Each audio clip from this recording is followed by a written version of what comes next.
एक साथ मिलकर पूरे खीमे हुसैन को नहीं खत्म किया गया था।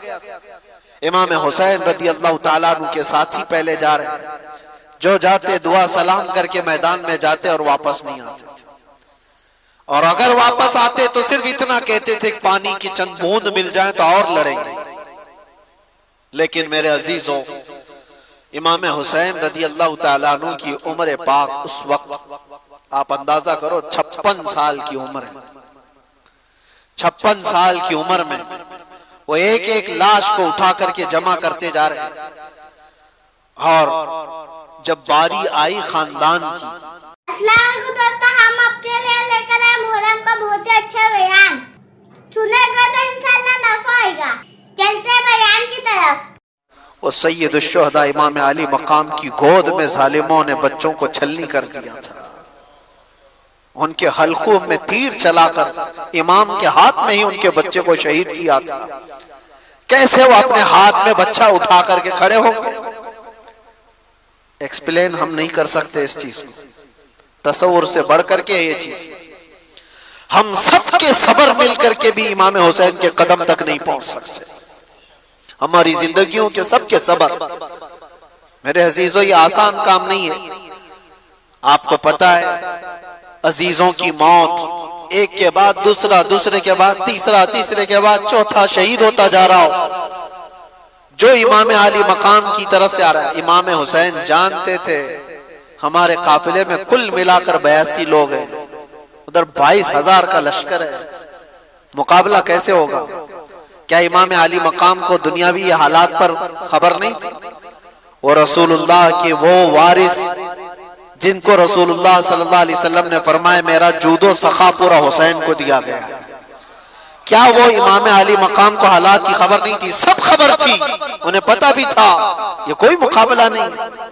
लेकिन वही मैं जो कहता हूं, इम्तिहान की घड़ी बहुत डिफरेंट होती है, बहुत अलग होती है। इमाम अली मकाम को करबला के मैदान में खड़े रहना था। कयामत तक आने वाले मुसलमानों के लिए एक मिसाले राह बन करके कि तुम्हारी जिंदगी में इससे बढ़कर के तकलीफ नहीं आ सकती। तुम्हारी जो भी तकलीफें होंगी वो छोटी होंगी, और तुम अगर घबराते हो कभी छोटी मुसीबतों में, तो ऐ मुसलमानों मुझे देख लेना। इमाम हुसैन का ये दर्स था, तुम देख लेना।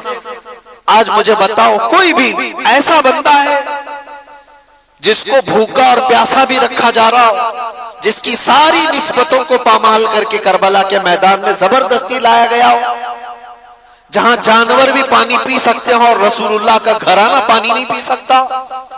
ये सब्र और इस्तिकामत की वो घड़ी। अब सोचो, एक साथ किसी के साथ हादसा हुआ होगा, मैं मानता हूं, जैसे कहीं पहाड़ की चट्टान के नीचे आ गए, कोई बह के एक ही खानदान चला गया, ऐसे हादसे तो हो सकते हैं। एक साथ चले गए, कोई किसी घर पे ऐसा हुआ हो। इमाम अली मकाम के साथ ऐसा नहीं, स्टेप बाय स्टेप देखा जा रहा है। सुबह से लेकर एक ही मौत, उसको बर्दाश्त करना, उसको सहना, रिकवरी के लिए वक्त तो लगता है, लेकिन कैसे एक साथ मिलकर पूरे खीमे हुसैन को नहीं खत्म किया गया था। इमाम हुसैन रदी अल्लाह ताला अन्हु के साथी पहले जा रहे हैं, जो जाते दुआ सलाम करके मैदान में जाते और वापस नहीं आते थे, और अगर वापस आते तो सिर्फ इतना कहते थे कि पानी की चंद बूंद मिल जाए तो और लड़ेंगे। लेकिन मेरे अजीजों, इमाम हुसैन रदी अल्लाह ताला अन्हु की उम्र पाक उस वक्त आप अंदाजा करो 56 साल की उम्र है। 56 साल की उम्र में वो एक एक लाश को उठा करके जमा करते जा रहे हैं। और जब बारी आई खानदान की, और खानदान में हजरत इमाम कासिम जो इमाम हसन के बेटे जवान थे, 19 साल के, जब वो जा रहे थे तो इमाम अली मकाम ने उनको देख करके सिर्फ इतना कहा था, मेरे मरहूम भाई इमाम हसन की तुम यादगार थे। लेकिन ये सारी यादगारें एक के बाद दीगरे मैदान करबला की रौनक बनती जा रही थी। वो गए वो यजीदियों के दरमियान कितनी देर तक एक तन्हा शेर लड़ेगा? ये सारे भेड़िए जब जत्थे के साथ हमला करते तीरों से छलनी करके जख्मी करके गिराते और फिर सर को जिस्म से अलग कर देते थे। हजरत इमाम कासिम और हजरत अली अकबर जो हजरत इमाम हुसैन के बड़े शहजादे, उनकी भी उम्र तकरीबन 19 या 20 साल की उम्र। सोचो है नौजवानों, जिनकी उम्रें आज 20 साल के आसपास है, 18 साल, 20 साल, 22 साल। ऐ नौजवानों, तुम्हारी इस जवानी की जिंदगी में तुम रात भर गेम खेलते हुए बैठे हो, इंटरनेट चलाते हो, और इमाम हुसैन के शहजादे इस्लाम बचाने के लिए अपनी जानों को हथेली पर लेकर करबला में खड़े थे। कल क़यामत को क्या मुंह दिखाओगे उनके सामने? उनकी भी तो जवानियां थी, उनकी भी तो शादियां होनी थी, और रसूलुल्लाह का घराना था। पूरे इस्लाम की इज्जत को बचाने के लिए वो करबला के मैदान में कुर्बानियां दे रहा है। वो मंजर मुझे याद आता है हजरत अब्बास अलम बरदार, हजरत इमाम अली मकाम के भाई हैं, सगे भाई हजरत अब्बास, मौला अली शेर खुदा के बेटे। इनको एक चीज बेकरार कर गई, वही मैं कह रहा हूं ना, अपनी तकलीफें बर्दाश्त कर सकता है आदमी, अपने अहले खाना अपने रिश्तेदारों की तकलीफ बर्दाश्त नहीं कर पाता। हुआ ये कि 9 साल की बच्ची हजरत बीबी सकीना, वो हजरत इमाम अली मकाम की छोटी शहजादी हैं, वो हजरत अब्बास से कहने लगी, चचा क्या आप जाकर के हमारे लिए पानी का इंतजाम कर सकते हैं? तो हजरत अब्बास से अब रहा ना गया, कहा अपनी प्यास तो बर्दाश्त कर सकते हैं, बच्चों की प्यास के लिए कैसे बर्दाश्त करें? हजरत अब्बास कहते हैं कि बेटी सकीना, मैं तेरे लिए पानी लाता हूं। या तवज्जो, वो गए किसी तरह से, वो जवां मर्दी जो हैदर कर्रार के शहजादों में वो कहीं नहीं मिल सकती। सारे इन यजीदियों के नरगे को फलानते हुए दरियाए फुरात पर गए भी और मशकेजा पानी का भर लिया। एक बात मैं आपको कहता हूं, 3 दिन के भूखे और प्यासे, वो भी तो भूखे और प्यासे, दरियाए फुरात पर पहुंच भी गए, पानी भर भी लिया। खीमा इमाम हुसैन पर पानी लाना ये बात की बात थी, लेकिन चुल्लू में तो खुद के पानी था, पहले खुद भी तो पी सकते थे। इमाम हुसैन के खीमे तक पानी पहुंचाने के लिए वो आए जरूर थे, लेकिन खुद भी तो 3 दिन के प्यासे हैं, पी लेते। चुल्लू भर पानी उठाया और फेंक दिया। कहा कि ये गैरत मेरी गवारा नहीं करती कि हुसैन के घर वाले प्यासे और मैं पानी पी रहा हूं। रसूलुल्लाह का लाडला नवासा प्यास में हो और मैं यहां अपनी प्यास बुझा रहा हूं, एक कतरा पानी नहीं पिया। ये कैसा ईमान था, कोई भी हो अपनी प्यास से बुझा लेता। लेकिन रसूलुल्लाह के इस घराने की कितनी मिसालें आपके सामने।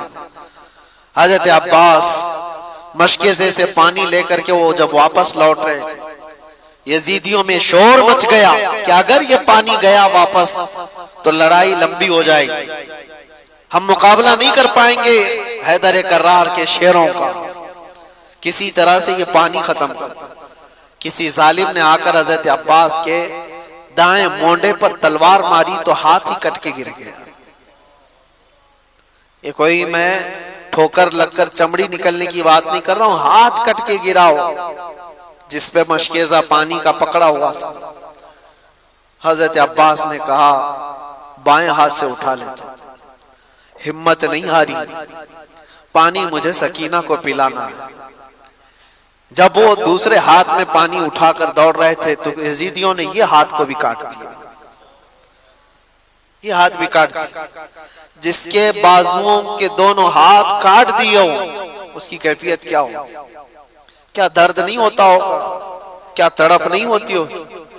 लेकिन उनके अंदर एक ही धुन थी कि मुझे पानी पिलाना है खीमा हुसैन। जो वहां बच्चे प्यासे हैं, अपने दांतों से पकड़ लिया मशके से, कहा मैं इस तरह से जाऊंगा बगैर हाथों। यजीदी जालिमों ने देखा कि हार नहीं मानता है तो तीरों से छलनी कर कर करके उस मशकेजे का पूरा पानी बहा दिया। हजरत अब्बास कहते हैं अब मेरी हिम्मत खत्म हो गई। हजरत अब्बास कहते हैं अब मैं नहीं जा सकता खीमा इमाम हुसैन की तरफ। गिर गए, जख्मों से चूर चूर थे, खून रस रहा हो दोनों बाजुओं से और पानी भी खत्म, सारी चीजें खत्म हो गई। तो जालिमों ने देखा कि अब्बास गिर गए जमीन पर, तो किसी यजीद ने आकर के आपके सीने पे नेजा मारकर शहीद कर दिया। ये वो मंजर था। इमाम हुसैन दौड़ते हुए आए अपने इस छोटे भाई को उठाने के लिए। इमाम हुसैन के सगे भाइयों में ये छोटे भाई अकेले थे करबला के मैदान में। आकर देखा तो दोनों बाजू कटे हुए हैं और पूरा जिस्म जख्मियों से चूर है और नेजा सीने पर लगा हुआ। आपने इमाम आली मकाम ने उनको उठाया और जानते हो ये एक ही मौका है जब रिवायत मिलती है इमाम आली मकाम ने अल्लाह की बारगाह में यूं अर्ज किया था, अपनी रीढ़ की हड्डी को पकड़कर, कमर को पकड़, अल-आन इनकसर ज़हरी, आज मेरी कमर टूट गई। भाई जब चला जाता है तो कमर टूट गई, लेकिन ये नहीं कहा कि ईमान टूट गया।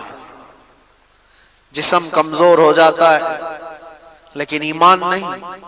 इमाम आली मकाम आए वापस खीमे में, बीबी सकीना वैसी प्यासी थी, आपकी अहलिया वैसी प्यासी, आपके घर के बच्चे वैसी प्यासी।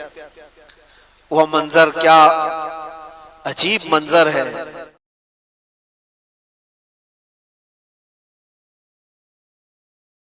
मदीने का गवर्नर वलीद बिन उक़बा इमाम हुसैन को अपने घर में बुलाया, रात के वक्त कहा कि आप यजीद की बैयत कर लें, सब ठीक हो जाएगा। आपने एक तारीखी जुमला फरमाया था, आज वो सब मुसलमानों को याद होनी चाहिए। इमाम हुसैन ने ये नहीं कहा मैं हुसैन रसूलुल्लाह का नवासा यजीद की बैयत करूंगा फासिक व फाजिर की, ये नहीं कहा आपने। तवज्जो चाहता हूं, आपने ये नहीं फरमाया, बल्कि ये फरमाया मुझ जैसा उस जैसे की बैयत कैसे कर सकता है। ये कयामत तक आने वालों के लिए मैसेज है, हुसैन जैसा कभी भी यजीद जैसे की बैयत नहीं कर सकता और ना ही वैसों की ताकत को वो मान सकता है। और अल्हम्दुलिल्लाह हमारी माओ ने बचपन से हमें हुसैन को ही सुनाया है, यजीद को नहीं। इसलिए आज अगर किसी तख्त पर यजीद बैठा हो तो हमें डर नहीं लगता इस बात का कि वो गर्दन उड़ा देगा, हमें इस बात का खौफ नहीं लगता कि फांसी पर चढ़ा देगा। हमें इस बात का यकीन है कि अगर हमारे टुकड़े भी हो जाएंगे तो इंशाअल्लाह हमारी रूहें करबला जरूर पहुंचेंगी। इमाम हुसैन के साथ क़यामत के दिन उठाए जाएंगे, हक बात करते हुए अगर दुनिया से जाएं। अजीजा ने गिरामी वकार, मैं तारीख की चंद झलकियां आपके सामने रखूंगा। मुझे हुक्म भी हुआ है, बहुत जल्दी वक्त खत्म हो जाएगा, समेटना है। मैं चंद मिसालें आपके सामने रखता हूं। ताकत किसे कहते हैं, कुव्वत किसे कहते हैं। जिम में जाकर बॉडी बनाने वाला ताकतवर है, काजू बादाम खाने वाला ताकतवर है, मुक्के मारने वाला ताकतवर है। कौन है ताकतवर? ताकत किसे कहते हैं? मेरे अजीजों, असल ताकत तो ये है कि तुम इस्तेमाल अपने हाथ पैर कुछ भी ना करो, लेकिन खलबली दूसरों में मची रहे। ये असल ताकत है, ये रब ताला की तरफ से दी हुई होती है इनाम में। वरना आप सोच सकते हैं कि हुसैन आजम के साथ जो लोग आए थे वो कुल काफिला कितना था। अलग अलग रिवायतें, इमाम हुसैन के साथ 135 लोग थे, बाज रिवायात में है 96 थे, 96 लोग थे, बाज रिवायत में 82 थे। शहीद होने वालों की तादाद 72 है। लेकिन इस बात पर अक्सर उलमा मुहद्दिसीन का ख्याल है कि 82 लोग थे, 82 लोग थे। 82 के मुकाबिल में कितने लोगों को आना चाहिए रास्ता रोकने के लिए? अगर किसी आम आदमी से भी पूछे तो डबल कर दो, ट्रिपल कर दो, 4 गुना ज्यादा कर दो। नहीं, 82 को रोकने के लिए पहले 1000 लोग आए, फिर वो 1000 के बाद 4000 प्लस आए, 5000 लोग सिर्फ 82 लोगों को रोकने के लिए आए रास्ता। फिर ये लोग 4 दिन तक रास्ता रोकते ही रहे, 5000 लोग मिलकर। 10वीं मुहर्रम होने से पहले पहले फिर तकरीबन 16,000 लोग आए, यानी तकरीबन पूरे टोटल मिलाकर 22,000 के करीब, 21,000 समथिंग कुछ, 22,000 की फौज क्या माने रखती है? किसको रोकने के लिए? 82 लोगों को। इसी से समझ में आता है असल ताकत किसे कहते हैं। ताकत इसी को कहते हैं कि उधर 3 दिन के भूखे और प्यासे हैं, उनके खीमों में साजो सामान भी नहीं, जंग के असबाब भी नहीं, और वो जंग की नीयत से भी नहीं गए। उसके बावजूद 22,000 के सीनों में जो खलबली मची है, दुनिया इसी को समझ नहीं पा रही है। अगर दुनिया ये समझती है क्वांटिटी का नाम ताकत है, तो हम उसको रद्द करते हैं, नहीं, क्वालिटी का नाम ताकत है। ईमान ये असल ताकत है। और एक तारीखी बात मैं आपके सामने रखता हूं, इमाम हुसैन का रास्ता रोकने के लिए सबसे पहले यजीद की फौज से जो शख्स आया था उसको हुर बिन यजीद कहते हैं। हुर बिन यजीद रियाई 1000 का लश्कर लेकर के ये इमाम हुसैन का रास्ता रोकने आए। 2 दिन तक इधर उधर घुमाते रहा, और जब जब नमाजें होती रही, इमाम हुसैन मुसल्ला इमामत पर हैं और ये यजीदी इक्तिदा भी कर रहे हैं। हर जमात इमाम हुसैन के पीछे हो रही है। लेकिन मैं आपको बताता हूं, 10वीं मुहर्रम से पहले इमाम हुसैन ने खुतबा दिया और यजीदियों से कहा, क्या तुम मेरी हैसियत को नहीं जानते? मैं फातिमा जहरा का बेटा हूं, हैदर कर्रार का नूर नजर हूं, रसूलुल्लाह का नवासा हूं। मेरी निस्बतें क्या तुम्हें नहीं मालूम? तुम मेरे खून से अपने हाथों को ना रंगो। मैं तुम्हारे पास ऑप्शन रखता हूं, मैं इस रास्ते से अपने वापस मदीने की तरफ जाता हूं, या किसी साहिल की तरफ, या दिमश्क जाऊंगा। जंग करना नहीं चाहता तुमसे। ये 3 ऑप्शन जब इमाम हुसैन ने रखा तो यजीदियों ने एक को भी कबूल नहीं किया। वो जंग करना ही चाहते थे, इमाम हुसैन के खून के साथ खेलना ही चाहते थे। लेकिन जो हुर बिन यजीद है, तवज्जो चाहता हूं, जो खुद इमाम हुसैन का रास्ता रोकने के लिए आया, उसके दिल में यह बात आई और उसने आकर के 10वीं मुहर्रम को यजीदियों से कहा, मियां मान लो हुसैन की बात, 3 में से कोई एक बात मान लो, हम जंग नहीं करना चाहते, वो रसूलुल्लाह के बेटे ही तो हैं। तो सारे जो सिपह सालार बड़े बड़े थे, अमर बिन साद, शिमर वगैरह, हुर बिन यजीद से कहने लगे, तुझे कौन कहता है फैसला करने के लिए? तू सिपाही है। 1000 की नफरी तेरे साथ दी गई है, बस अगर तुझे हमारे साथ रहना है तो मैदान में जमा रह, वरना चला जा, तू सुलह की बातें मत कर। हुर बिन यजीद उसी दिन 10वीं मुहर्रम को उन यजीदियों से कहता, अच्छा अगर तुम मेरे इस बात को नहीं मानते तो तुम्हारी सिपह सालारी तुम्हें मुबारक, मैं हुसैन के खीमे में जा रहा हूं। जो यजीद की तरफ से आया था वो किधर चला गया? मौला हुसैन के खीमे में। कब?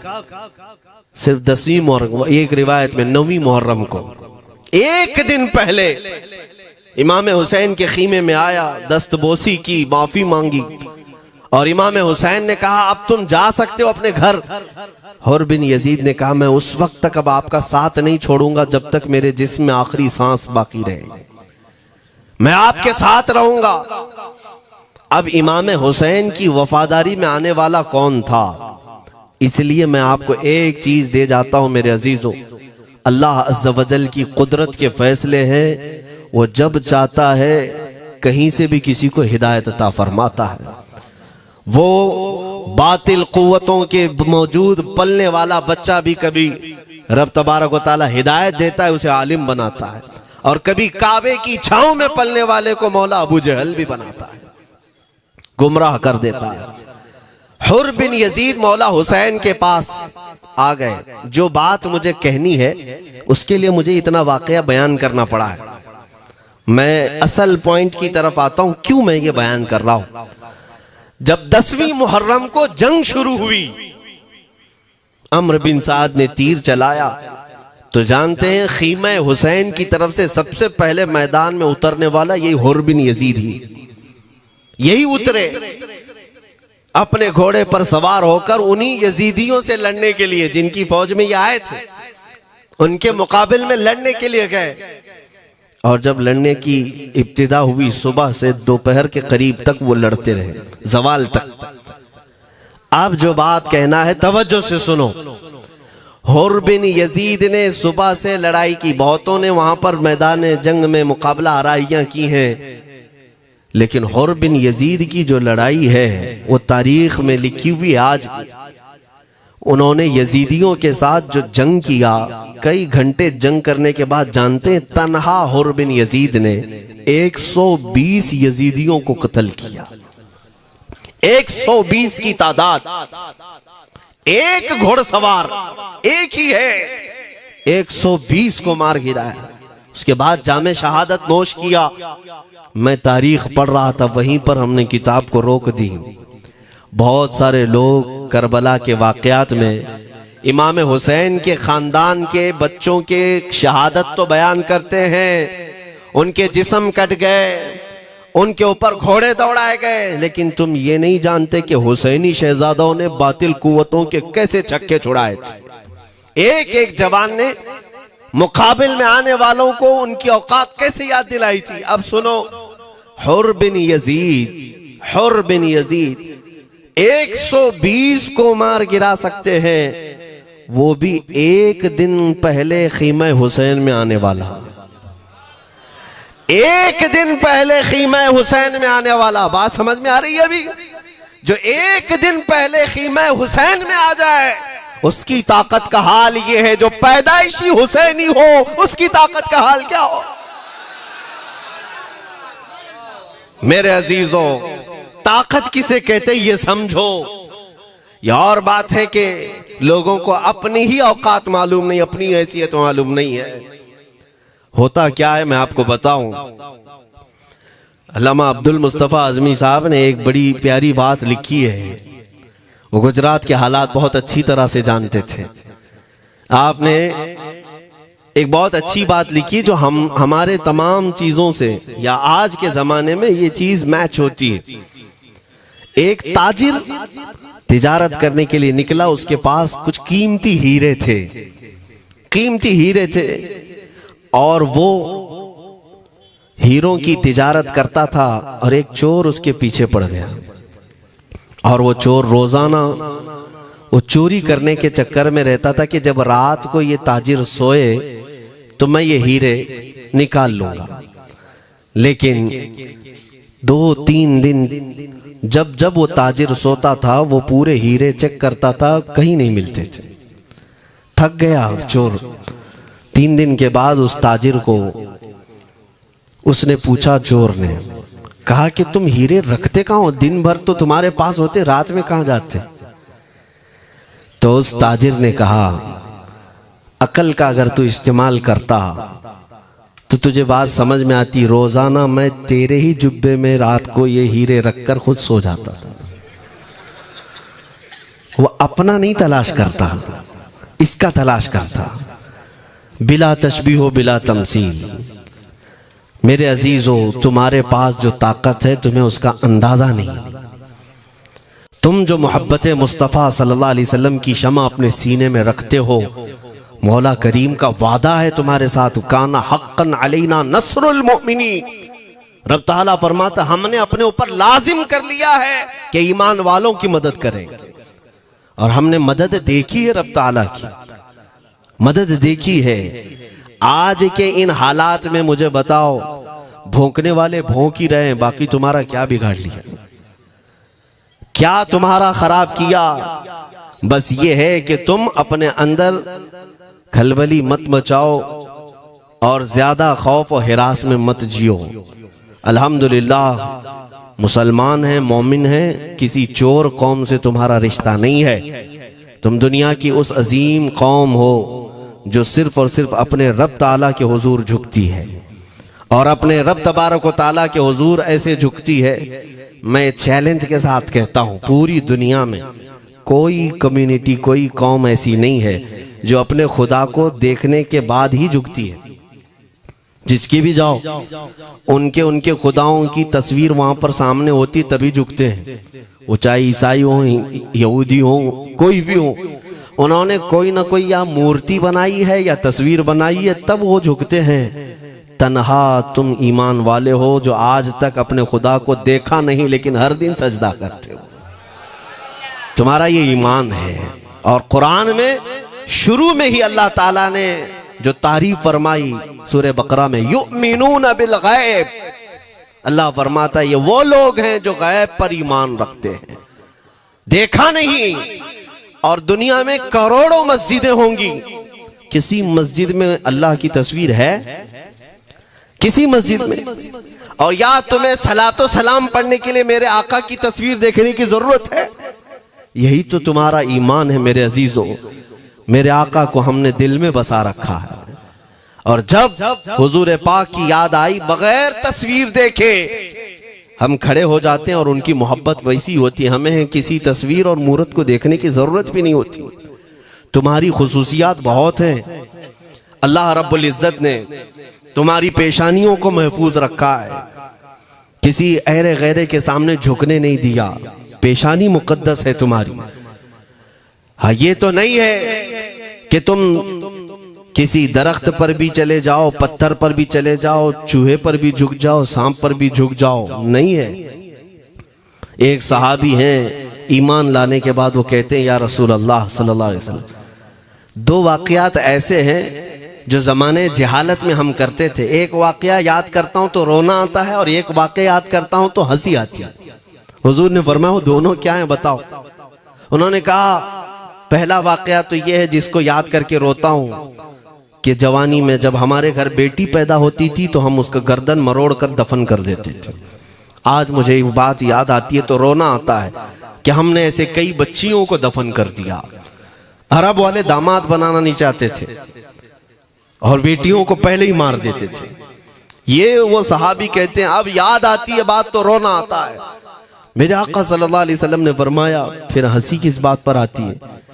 कहते हैं जमाने जहालत में हमारे खुदा जो होते जिनकी हम इबादत करते थे, तो जब सफर में जाना होता था तो आटा गूंद करके खुदा बना लेते थे, क्योंकि सफर में जाना है और हर जगह उनको साथ में रखना था खुदा को। वो साहब ही कहते हैं सफर के खुदा और होते थे, हवा का अलग, पानी का अलग, मिट्टी का अलग, सब लेकर के चलते थे। फिर हुजूर ने फरमाया हंसी किस बात पर आती है? वो कहते हैं बीच रास्ते में अगर खाना खत्म हुआ तो कभी खुदा का हाथ तोड़ के खाते थे, कभी पैर तोड़ के खाते थे। अरे मेरे अजीजों, 1400 साल बाद आज जब आप हंस रहे हैं, उस सहाबी को तो इस बात पर हंसी आती होगी। मैं ये बात सिर्फ इसलिए अर्ज कर रहा हूं कि शुक्र मनाओ अल्लाह रब्बुल इज्जत का कि तुम्हें रब तबारक व तआला ने उस कौम में पैदा किया है जिसका माथा सिर्फ वहदहू ला शरीक की बारगाह में झुकती है। तुम ईमान वाले हो।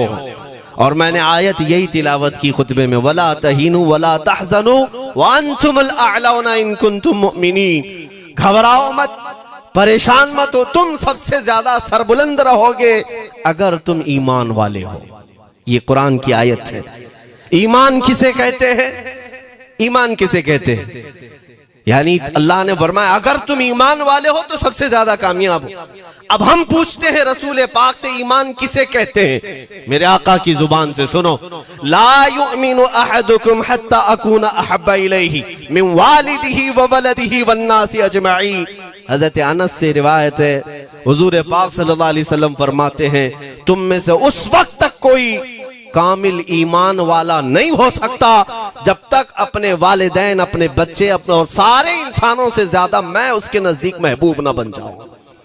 हुजूर से कामिल मोहब्बत जब तक ना करोगे तब तक ईमान भी कामिल नहीं है। खुलासा कलाम यही है कि मोहम्मद से वफा तूने तो हम तेरे हैं, ये जहां चीज है क्या लौह कलम तेरे हैं। बस इसी बात पर आपको आना है। इकबाल भी ये कहता है मैं जर्मनी गया, यूरोप का सफर किया, वहां की तरक्कियों को देखा और वो लोग बहुत आगे बढ़ रहे थे। मैं इसीलिए सफर किया कि मैं वहां तहकीक करके आऊं, देखूं, अपनी कौम को आकर के मैं बताऊं मुसलमानों को कि किस फील्ड में तुम जाओगे तो कामयाब होंगे।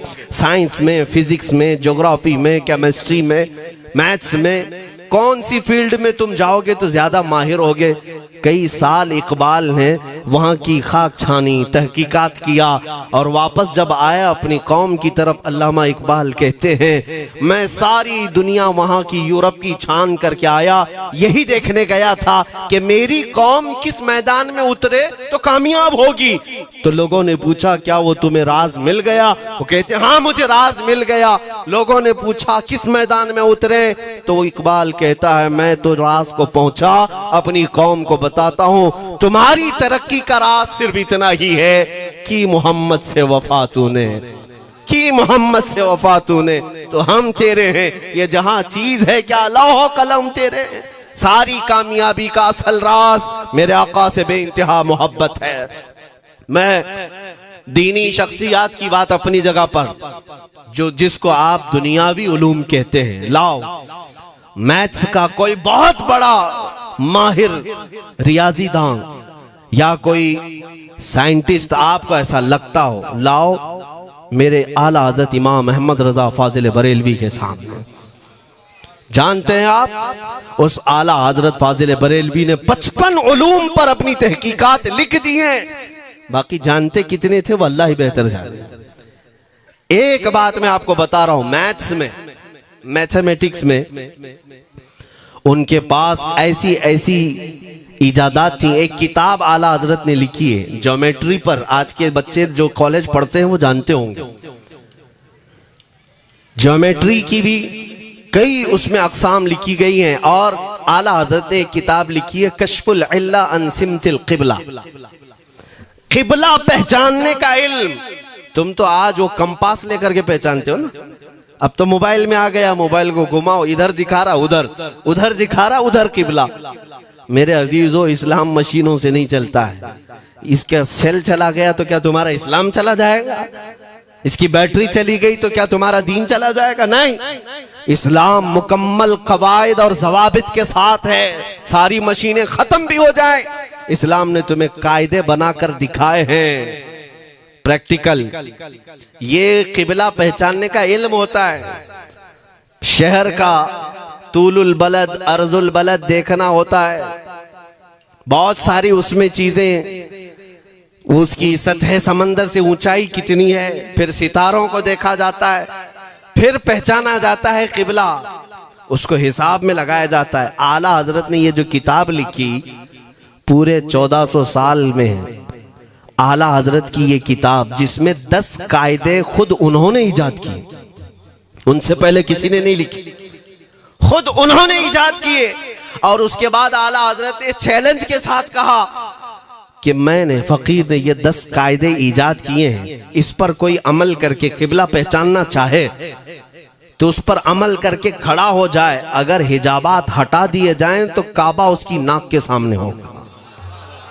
आला हजरत ने लिखा है काबा ऐन उसकी नाक के सामने होगा। परफेक्ट कायदे उन्होंने लिखे हैं। ये कायदे कहां से आए? हिसाब, मैथमेटिक्स। जो अलीगढ़ के प्रोफेसर अपने फंसे हुए मसाइल हल करने के लिए आला हजरत के पास आए, वाकयात आपने सुने होंगे। अब मैं आपसे कहता हूं, एक बहुत बड़े प्रोफेसर साहब अलीगढ़ के, वो लंदन या ऑक्सफोर्ड जा रहे थे या जर्मनी जा रहे थे कुछ मैथ्स के फंडे हल करने के लिए। आला हजरत के खलीफा ने उन्हें मशवरा दिया कि चले मौलाना अहमद रजा साहब बरेली में रहते हैं, उनसे बात कर लेंगे। पहले तो उन्होंने मजाक उड़ाया, मौलवी लोगों का काम है, प्रोफेसर जिसमें फंसा हुआ है। उन्होंने कहा लंदन और जर्मनी जाने में जितना खर्चा आता है उससे कम ही बरेली को लगता है, एक बार ट्राई कर लीजिए। वो आए आला हजरत के यहाँ, वो मौलाना सैयद सुलेमान साहब के कहने पर जब आला हजरत के पास आए, असर का वक्त था, अजान हो चुकी थी, आप मस्जिद की तरफ जा रहे थे। प्रोफेसर साहब से मुलाकात हुई, आला हजरत ने पूछा कैसे आना हुआ?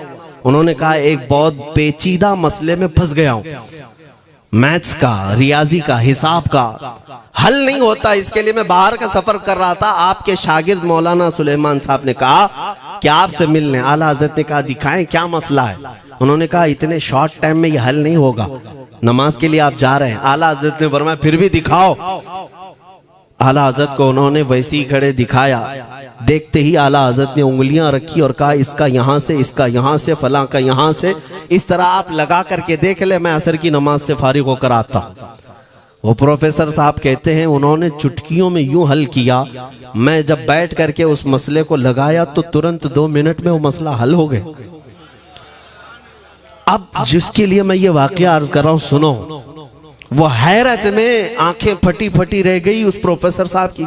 उधर नमाज होने के बाद आए आला हजरत, तो वो अश करने लगे, कहा मौलाना साहब मैं पहली मर्तबा देख रहा हूं कि मदरसे का कोई मौलवी मैथ्स के इतने टफ फंडे को हल कर लेता हो। मौलाना ये तो बताएं, ये रियाजी और ये मैथ्स के मसले आपने किससे सीखे? कौन है आपको? किस कॉलेज में, किस यूनिवर्सिटी से आपने सनद हासिल की है? यही मुझे कहना है मेरे अजीज। अब आला हजरत का जवाब सुनो। कहते हैं जनाब मैंने अपने वालिद से सिर्फ प्लस माइनस और मल्टीपल के मसले सीखे, जमा नफी और ज़रब हमारे वालिद साहब ने बस इतना ही सिखाया। और उस वक्त बचपन में मुझे मंतिक, फलसफा, ये सब किताबें पढ़ने का शौक था। मैं हिसाब के, ज्योमेट्री के ये किताबें लेकर बैठा। मेरे वालिद आए, देखा, पूछा अहमद रजा क्या पढ़ रहे हो? मैंने दिखाया ये मंतिक है, फलसफा है या हिसाब की किताबें हैं। मेरे वालिद ने वो किताबें अपने हाथ में ले ली और कहा जा रसूलुल्लाह की हदीसें पढ़, सदक़े में सारे इल्म दे दिए जाएंगे। आला हज़रत फरमाते हैं उसके बाद मैंने अपनी जिंदगी मेरे मुस्तफा के कदमों में लगा दी। ये जो आप देख रहे हैं ये मेरे मुस्तफा के कदमों से छनकर मुझे मिला है। बस बात समझ जाओ, ताकत इसी को कहते हैं। नबी पाक सल्लल्लाहु ताला अलैहि वसल्लम से बेइंतहा मोहब्बत करने वाला वो दुनिया के किसी मैदान में भी तन्हा नहीं होता, तन्हा नहीं होता। अजीजा ने गिरामी वक़ार, मैं इस बात की तरफ आपको ले जाता हूँ। एक सहाबी हजरत सलमा बिन अकवा रदियल्लाहु ताला, इनको राजिलु रसूलिल्लाह कहा जाता है। हुजूर सल्लल्लाहु अलैहि वसल्लम के ऐसे सिपाही जितने गज़वात में गए, जितनी जंगों में गए, कभी घोड़े पर नहीं बैठे, पैदल। और वह ऐसा पैदल चलते थे कि कोई घोड़ा भी उनके साथ नहीं पकड़ पाता उनको जब वो भागते थे। घोड़ा भी अपनी तेज रफ्तारी के बावजूद उन्हें नहीं पकड़ पाता। उनको वो लक़ब मिला था राजिलु रसूलिल्लाह, चल करके सफर करने वाला रसूलुल्लाह का सिपाही। एक बार ऐसा हुआ, एक बनु कार्रा का शख्स जिसका नाम अब्दुर्रहमान है, ये मुनाफिक था, खबीस था। इसने तकरीबन 400 लोगों को जमा किया, अपने हम मिजाज लोगों को, और मदीने पर रात के वक्त एक बगीचे पर हमला किया, पूरे बगीचे को आग लगा दिया। और उसके बाद फिर जो खजूरें थी वहां से सब लूट लिया, लूट करके अपने घोड़ों पर रख लिया और निकल पड़ा। उस वक्त सिवाय हजरत सलमा बिन अकवा के कोई नहीं था। उधर 400 लोग लूट मार कर रहे हैं और खजूरें जमा कर रहे हैं, और ये तन्हा साहबी। इस साहबी का हाल ये है, घोड़ा भी नहीं होता था कभी नहीं। अब इनको जलाल आया कि मेरे मुस्तफा के शहर की एक खजूर भी मैं बाहर जाने नहीं दूंगा जो चोरी करके जा रहा है। उसके बाद आपने पीछा करना शुरू किया। और हकीकत देखें आप, जब हदीस पढ़ेंगे, आला हजरत ने अल मलफूज में भी इसको नकल फरमाया। जब तक मैं ये हदीस पढ़ रहा था इतनी हंसी भी आती है और उनकी इस बहादुरी पर दिल खिल जाता है और सीना चौड़ा होता है कि वो अकेले किस बात पर भाग रहे थे। उनके पीछे 400 लोगों के पीछे भाग रहे। अच्छा, कोई ये कहे कि नादान आदमी है, 400 लोगों को नहीं देख रहा, अकेला भाग रहा है। हो सकता है इनको कोई कह दिया हो, लेकिन मुझे हैरत उन 400 पर हो रही है जो एक से डर के भाग भी रहे थे। वो भी भाग रहे हैं, एक दौड़ा रहा है और 400 भाग रहे हैं। वह अब्दुर्रहमान कार्रा का रहने वाला कारी भागा जा रहा है और सबसे कह रहा है सलमा बिन अकवा से अपनी अपनी जान बचा लो। इसीलिए मैं कहता हूं ये बुज़दिल कौमें हैं, मेरे मुस्तफा के गुलामों का मुकाबला करने की सकत नहीं रखती जिसके सीने में इश्क़ मुस्तफा हो। 400 भागते रहे और ये भगाते रहे बहुत दूर तक। जब हजरत सलमा बिन अकवा भागते थे तो घोड़े भी पीछे पड़ जाते, और आप जैसे जैसे कोई घोड़सवार आता उसकी टांग पकड़कर खींचते और उसकी गर्दन पर पैर रखते, फिर आगे निकल पड़ते थे। न जाने कितनों को उन्होंने तन्हा अपने हाथों से गिराया, कोई मुकाबला करने को तैयार नहीं। गिराते भी हैं और उनकी गिरी हुई खजूरें जमा भी करते हैं कि मुझे मदीने वापस ले जाना है। उस सहाबी को मैं पढ़ता हूं, अजीजा ने गिरामी खजूरें जमा करते रहे और उन्हें भगाते रहे। आखिर में वो 10-10 की टुकड़ियों में बदल गए। वो अब्दुर्रहमान कारा का रहने वाला कहने लगा, एक साथ मत भागो, ये अकेले सबको भगा रहा है, 10 इधर जाओ, 10 उधर जाओ, 10 उधर जाओ। जालिमों, पलट कर मेरे मुस्तफा के गुलाम का मुकाबला करके देखते हैं, लेकिन किसी से नहीं हुआ। वो पहाड़ की चोटियों में चले गए। हजरत सलमा बिन अकवा पहाड़ पे भी चढ़ने लग गए। तो अब्दुर्रहमान कारा वो कहता है वहीं से चीख करके, सलमा बिन अकवा तुमको क्या चाहिए, क्यों पीछा कर रहे हो? कहा, मैं शहर रसूल की एक खजूर भी जब तक तुम्हारे पास होगी पीछा करता रहूंगा। उसने वहीं से अपने सारे साथियों को पुकार कर कहा, सारे लोग खजूरें फेंक दो, अपनी जान बचा लो। सबों ने खजूरें दे दी। हजरत सलमा बिन अकवा पूरी खजूरें जमा की है, कितनों को रोनते हुए वापस आने लगे। जानते हैं एक सहाबी और है हजरत अबू कुतादा, जिनको फारिसु रसूलिल्लाह कहा जाता है। उनका घोड़ा दौड़ता हुआ, उनको दौड़ाता हुआ हजरत अबू कुतादा उस पर हैं और 10 लोग और साथ हैं। वो हजरत सलमा बिन अकवा की मदद के लिए आ गए। जब वो आए तो ये अक्सर को तो गिरा चुके थे, खजूरें ले भी चुके थे। हजरत अबू कुतादा 10 सहाबा के साथ जब आए, हजरत सलमा बिन अकवा की और मदद हो गई। अब ये मदीने आने लगे तो तवज्जो चाहता हूं। हजरत सलमा बिन अकवा ने पूछा, मैं तो अकेला दौड़ा रहा था, कोई मुझे न देखा था, न ये वाकई की किसी को खबर थी, तुम यहां तक कैसे आए? तुमको किसने भेजा मेरी मदद के लिए? मुसलमानों, याद रखो, मेरे मुस्तफा की वफादारी में जब कोई निकलता है तो कहां से मदद आती है अंदाजा भी नहीं होता। हजरत सलमा बिन अकवा ने उनसे पूछा, अबू कुतादा से, तुम आए कैसे? हजरत अबू कुतादा ने जो जवाब दिया वो और ताज्जुब का था। कहा, हमने नहीं देखा, हमको मालूम भी नहीं तुम किसके साथ गए हो, हमें ये वाकया भी नहीं मालूम, लेकिन हम अपने खीमे में बैठे थे, हमारा ये घोड़ा दौड़ता हुआ है, ये घोड़ा दौड़ता हुआ आया और दोनों पैर बार बार उठा करके हिनहिनाने लगा। मेरा घोड़ा ऐसा कभी करता नहीं, वो जिहाद में जाने वाला घोड़ा है, फरमाबरदार है। अबू कुतादा ने उसको सहलाया, लेकिन फिर भी वो खामोश नहीं हुआ। हजरत अबू कुतादा कहते, मैं पहचान लिया, वो अपनी पीठ पर मुझे सवार करना चाहता है। मैं इसकी पीठ पर बैठ गया। मेरे साथी भी ताज्जुब में थे, इतनी वक्त गुजर जाने के बाद घोड़े को न भूख लगी है न प्यास लगी है, ये कहां ले जा रहा है? अबू कुतादा कहते, ये घोड़ा है जो तुझ तक हम सबको ले आया है। हजरत सलमा बिन अकवा ने कहा, हाँ मुझे याद है, जब मैं उन 400 को दौड़ा रहा था तो तुम्हारा घोड़ा मुझे देख रहा था। पता ये चला दुनिया का हर जानवर भी मेरे मुस्तफा का वफादार है। अगर तुम नबी पाक सल्लल्लाहु अलैहि वसल्लम की इज्जत व हुर्मत के लिए उठते हो तो चूंटियां अपने सुराख में तुम्हारे लिए दुआ में मशगूल हो जाती हैं, मछलियां पानी में तुम्हारे लिए दुआएं करती हैं।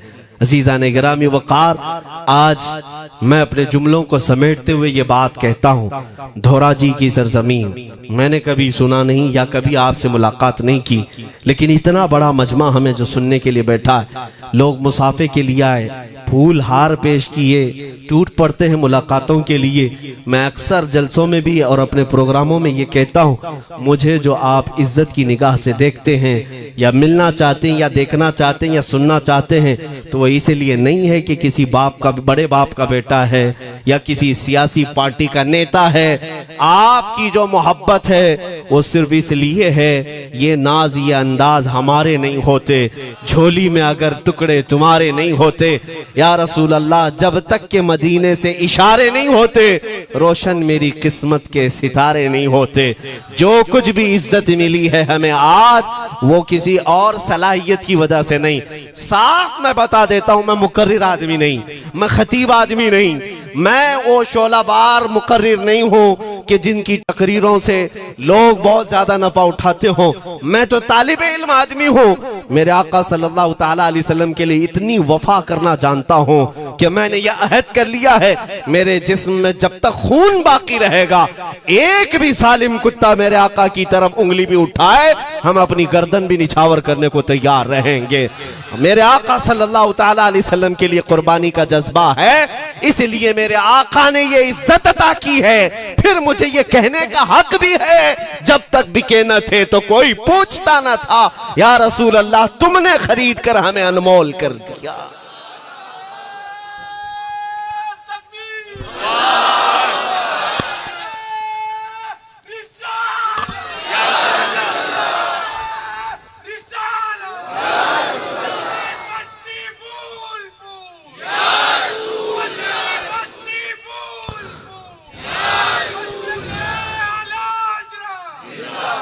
मेरे अजीजों, इस बात पर आज तुम्हारा इत्तिहाद होना है, आज तुम्हारा इत्तिहाद होना है। मैंने काफी इलाकों के दौरे की और देख लिए।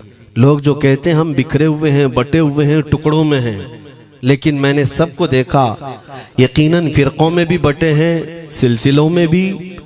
हालांकि सिलसिलों में इख्तिलाफ होना नहीं चाहिए। जो सलासिल हक्का हैं वो सब मदीने तैयबा की नहरें हैं, इख्तिलाफात नहीं, लेकिन उसके बावजूद बटे हुए लोग हैं। एक दूसरे से मुसाफा नहीं करना चाहते, एक दूसरे के पीछे नमाजें नहीं पढ़ना चाहते, जो खाली सुन्नी होकर भी, ईमान वाले होकर के भी। मैं बहुतों से ये शिकायतें सुना कि हम में बहुत सारे इख्तिलाफात हैं, लेकिन इसका हल तकरीरें हैं, तहरीरें हैं, लोगों को समझाना है, इस्लाह करना है, सब करके देख लिया। लेकिन एक बात मैंने खुद प्रैक्टिकल देख लिया कि 1000 टुकड़ों में क्यों न बटे हों, लेकिन मेरे मुस्तफ़ा का नाम आ जाए तो हर कोई मुत्तहिद नजर आता है। ये हमने देख लिया है, ये हमने देख लिया है। किसी भी पीर से बैत क्यों ना हो, मैं दूसरों की बात नहीं करता, लेकिन मैंने पूरे हिंदुस्तान के कोने कोने में देखा है जाकर के, किसी भी सुन्नी सहीहुल अकीदा पीर से बैत क्यों ना हो, अगरचे उसके आपस के झगड़े हों, लेकिन हमने एक मजमे में मुझे सुनने वालों को, ऐसे इख्तिलाफ वालों को भी देखा, दोनों सुन रहे हैं। लेकिन जब हमने पूछा मेरे मुस्तफा करीम की इज्जत पर बात आए तो तुम में से कौन खड़ा हो सकता है, हर इख्तिलाफ रखने वाला भी ये कहता है, या रसूल अल्लाह ये जिस्म भी तुम्हारा, ये जान भी तुम्हारी। करूं तेरे नाम पे जां फिदा, न बस एक जान दो जहां फिदा, दो जहां से भी नहीं जी भरा, करूं क्या करोड़ों जहां नहीं। ये हर एक का नारा है। इससे पता ये चला कि आज तुम सबको अगर कोई चीज जोड़ सकती है तो नाम मोहम्मद है, मेरे मुस्तफा करीम सल्लल्लाहु अलैहि वसल्लम की मोहब्बत है। गुंबदे खजरा की छांव में सबको जमा करो, इंशाअल्लाह अज़ीज इत्तिहाद बरकरार रहेगा। असल की तरफ नजर रखो, बादशाह की तरफ नजर रखो। बाकी जितने वली हैं, जितने पीर हैं, सब वजीर हैं, सब वजीर हैं। बादशाह सिर्फ मेरा मुस्तफा है। नबी पाक सल्लल्लाहु ताला अलैहि वसल्लम को हम शहंशाह तस्लीम करते हैं। लिहाजा अगर बादशाह की तरफ नजर होगी तो तुम्हें शैतान ये इस तरह की लड़ाइयों में नहीं रखेगा, वो कामयाब नहीं हो सकेगा। तुम सबका मिशन अगर मेरे मुस्तफा की इज्जत और उनकी नामूस हो जाए, हुजूर अकरम सल्लल्लाहु ताला अलैहि वसल्लम की तरफ हमने देखा है बड़े बड़े इख्तिलाफात खत्म हो जाते हैं। हजरत अबू जर गिफारी, हजरत बिलाल हबशी, दोनों में झगड़ा हो गया था, तकरार हुई। हजरत अबू जर गिफारी ने सिर्फ हजरत बिलाल को गुस्से में आकर कहा, काली औरत के बेटे, या इब्न उम्मी सौदा। ये तकरार में हो जाता है। हजरत बिलाल को ये बात लग गई, थे तो काले, लेकिन सहाबी ने कहा था काली औरत के बेटे।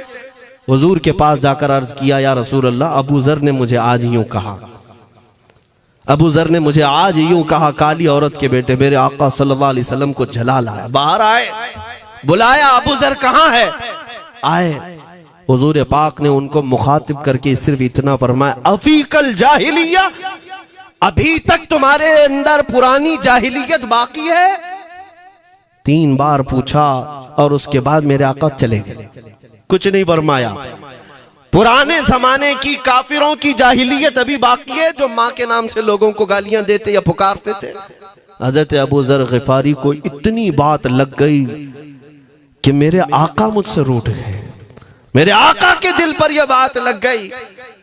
तो उन्होंने ये नहीं किया कि देखा जाएगा बाद में क्या होगा, नहीं, सीधे मस्जिद नबवी में हजरत बिलाल को ढूंढने के लिए आए। कहाँ है? हजरत बिलाल मिल गए तो उनका हाथ पकड़ करके लाए। अबू जर गिफारी जमीन पर लेट गए, सो गए। कहा है बिलाल मुझे माफ कर दे, मैंने तुझे सख्त जुमला कहा, मुझे माफ कर दे। हजरत बिलाल ने कहा ठीक है मैंने माफ कर दिया, हो गई बात। लेकिन हजरत अबू जर गिफारी ने कहा नहीं, मेरा दिल इस पर सुकून नहीं मानेगा। एक काम करो ए बिलाल, तुम अपना ये पैर मेरे चेहरे पर रगड़ो, ये तुम्हारा तलवा जिसको मैंने काला कहा था उसी तलवे से मेरे चेहरे पर तुम रगड़ो ताकि मुझे मेरी हैसियत पता चल जाए। हजरत बिलाल क्या उनकी बात पर अपना पांव उनके चेहरे पर रगड़ देते, दोनों हाथों से उनको जमीन पर उठाया और सीने से सीना लगाया। कहा है अबू जर कैसी बात करते हो, जिस आका के तुम गुलाम हो उसी आका का मैं भी गुलाम। मैंने ये तारीख में पढ़ा है अगर सख्तियों को कोई चीज जोड़ सकती है तो वो मेरे आका की मोहब्बत है और मुस्तफा करीम की मोहब्बत है। तुम्हारे सीने चौड़ा कर देगी, तुम्हारा दिल कुशादा कर देगी, तुम अपनों को एक्सेप्ट करने लग जाओगे अपने नबी की निस्बत पर। हाँ एक बात याद रखें, मैं ये सिर्फ मेरे आका की निस्बत वालों के लिए कह रहा हूं, बाकी हमारा अकीदा तो ये है नबी से हो जो बेगाना उसे दिल से जुदा कर दे, पिदर मादर बिरादर जानो माल उन पर फिदा कर दे। हम उसको मानते ही नहीं, चाहे बाप हो कि माँ हो, जो मेरे नबी को नहीं जानता, जो मेरे आका की अजमत को नहीं पहचानता। मैं उनके बारे में नहीं कहता। हाँ हमारे एक उस्ताद बुजुर्ग उन्होंने फरमाया था कि बेटा बात करने का लहजा नरम रखना हमेशा। बहुत सारे लोग हमारी तकरीरों को अभी अभी जो सुनते हैं वो कहते हैं बहुत कड़क बोलते हैं, सख्त बोलते हैं। मेरे अजीजों पिछले 15 साल से करते हैं हम तकरीरें, अखलाकियात पर, तसव्वुफ पर बहुत सारे नरम अंदाज में गुफ्तगू करने के हम आदी थे। वो सब नहीं देखते, लेकिन जहां हम थोड़ा सा चीखते हैं या गरज के साथ बोलते हैं वो बहुत जल्दी किसी को लगती है और कहते हैं आप बहुत कड़क लहजे में कहते हो। 90% हमने नरम लहजे में बात किया है, लोगों को अखलाकियात सिखाया है। चोरी, जिना, डकैती, सूद, शराब, इन सब की मजम्मत पर बयानात हमने रिकॉर्ड किए। वो सब नजर नहीं आता, लेकिन सख्त जुमले बहुत जल्दी नजर आते हैं। लेकिन ये मैं क्यों करता हूं वो भी आपको बता दूं। हमारे एक बुजुर्ग उस्ताद ने फरमाया, कहा कि बेटा नरम गुफ्तगू करने की आदत रखना, इसलिए कि मेरे आका सल्लल्लाहु अलैहि वसल्लम की सुन्नत है नरमी से कलाम करना। लेकिन एक बात याद रखना, जिंदगी भर नरमी से बात करो, लेकिन मुस्तफा करीम सल्लल्लाहु अलैहि वसल्लम की एहानत या दुश्मनी किसी में देखो तो फिर न तुम्हारी जुबान मीठी होनी चाहिए, न दिल नरम होना चाहिए, न दिमाग ठंडा होना चाहिए। हाँ ये ईमान का तकाजा है। हम जो सख्त बात करते हैं लोगों को ऐसा लगता है कि इतना कड़क नहीं बोलना चाहिए। तुम्हें पता भी नहीं हजरत उमर फारूक कितना बोलते थे। हाँ उमैर बिन वहब एक शख्स था जो हुजूर के कत्ल का इरादा करके आया था मक्का से। सफवान नाम का एक और शख्स, उमैर नाम के दो लोग हतीम काबा में बैठकर मीटिंग करके आए। क्योंकि सफवान का बाप जंग बदर में मारा गया था, उमैर का बेटा जंग में कैदी होकर हुजूर के पास कैद था। दोनों का प्रॉब्लम सेम था। दोनों लोग हतीम काबा में बैठ करके फैसला करते हैं। सफवान ने कहा मैं तुझे बहुत पैसे दूंगा, एक तलवार को जहर में बुझा कर जाओ मदीने और मोहम्मद का कत्ल करके आओ सल्लल्लाहु अलैहि वसल्लम। उमैर बिन वहब तलवार छुपा करके मदीने आया, लेकिन जिस वक्त वो आया हजरत उमर फारूक चंद सहाबा के साथ मस्जिद नबवी के बाहर खड़े थे। देखते ही उसकी गर्दन में जो है ये गमछा डाला, रुमाल, और कहा खुदू हादल कल, पकड़ो इस कुत्ते को। हजरत उमर की जुबान से निकलेंगे, कहते हैं पकड़ो इस कुत्ते को। यही वो है जो बद्र के अंदर मैदान बद्र में मक्का वालों को भड़का रहा था जंग पर हुजूर के खिलाफ। यहाँ मदीने में आया है, पकड़ो इसको। हजरत उमर बाहर ही सब कर देते, लेकिन कहा कि मैं हुजूर से पूछ के आता हूँ इसका करना क्या है। मेरे आका के पास गए, कहा या रसूल अल्लाह, शैतान कुरैश आया है, कुरैश का शैतान आया है, उमैर बिन वहब, और मुझे लगता है वो बुरी नीयत से आया है। हजरत उमर पहले ही भांप रहे हैं, मुझे लगता है वो बुरी नीयत से आया है, क्या करना है आप हुक्म फरमाए। मेरे आका ने फरमाया उमर उसको अंदर ले आओ। उमैर बिन वहब को वैसी गर्दन में वो गमछा डाल के घुमा के अंदर ले आए मस्जिद नबवी में। हुजूर ने पूछा, हजरत उमर से कहा छोड़ दो उसको। जब अंदर आया तो पूछा हुजूर ने, क्यों आए उमैर? अब वो झूठ बोलने लगा, कहा मेरा बेटा आपके पास कैदी है, खैर खैरियत पूछने के लिए आया और क्या है। मेरे आका ने फरमाया सच सच बताओ क्यों आए हो। उसने फिर कहा मैं अपने बेटे की खैरियत मालूम करने आया हूं, और क्यों आया हूं। हुजूर ने फरमाया खैरियत मालूम करने आए तो तलवार लेके क्यों आए हो। उसने तलवार दिखाने के लिए फेंक दिया, कहा इस तलवार का क्या होना है। तलवार तो हमारे पास बदर में भी थी, लेकिन पता आप ही के साथ थी। बड़ी बड़ी बातें करने लगा। मेरे आका को जलाल आया और कहा उमर, वो बात क्यों नहीं बोलते जो तुम सफवान के साथ काबा के हतीम में बैठकर करके आए हो। मदीने में बैठा रसूल खाने काबा में होने वाली गुफ्तगू को सुन रहा है। दूर और नजदीक के सुनने वाले वो काने लाले करामत पे लाखों सलाम। ये हदीस मौजूद है, सही हदीस है। इसी हदीस के तर्जुमानी करते हुए हम तो ये अकीदा रख ही सकते हैं ना, हम यहाँ से पुकारें वो वहां से सुने, मुस्तफा की समाअत पे। हाँ, ये अकीदा बरेली वाले का जो है वो अपने पेट का अकीदा नहीं, ये सहाबा का अकीदा है। मेरे अजीजों, जब मेरे आका ने फरमाया वो बात बताओ जो हतीम काबा में करके आए हो, अब थर थर थर कांपने लग गया। इससे इस रसूल से क्या छुपाएं जो हतीम काबा में तन्हाई में होने वाली मीटिंग को भी जानता हो। कहा अब मैं क्या बताऊं जब आपको सब मालूम है। अब मैं जो कहना चाहता हूं वो ये है, अशहदु अन्नका मुहम्मदन रसूलुल्लाह, मैं गवाही देता हूं कि आप मोहम्मद अल्लाह के रसूल हैं सल्लल्लाहु अलैहि वसल्लम। ईमान ले आए। अब सुनिए